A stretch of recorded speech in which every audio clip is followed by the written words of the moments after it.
Ian, one of the challenges we're seeing at the moment is businesses navigating cash flow issues. Tell me a bit about the challenges that you're seeing out there at the moment. Yes, Richard, thank you. There's a very specific case that we've been working on recently. This business is winning large contracts, specifically in the Middle East, export contracts.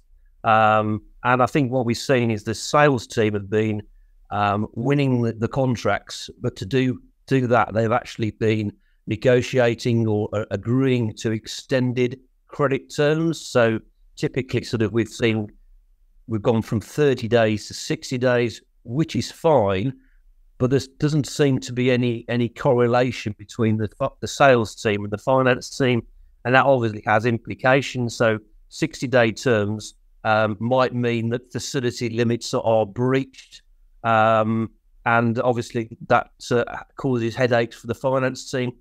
Have you seen any similar circumstances recently? Yeah, I think one of the challenges is that people don't quite plan ahead into understanding, if we agree these terms, what is the impact on cash flow? And particularly for someone who might be importing, for example, the challenge there is, okay, if we agree 60-day terms, how does that feed back into the fact that, I think of one particular example where they need to buy goods to then get them manufactured and brought into this country. You look at the extension of that working capital piece, and actually you're starting to get into something that measures in months rather than days, and that makes it really difficult. And actually, then they come to us and say, "Can you help us solve that?" You and I have worked on a couple of things where it's not just been looking at the sales side, but actually funding the purchasing side. What's the challenges there at the moment?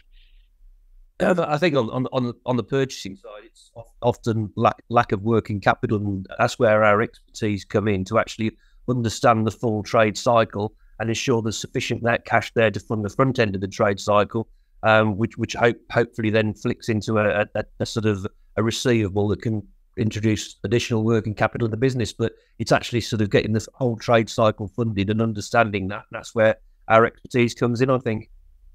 Yeah, no, I think that's right. It'd be interesting to see how things develop in 2024.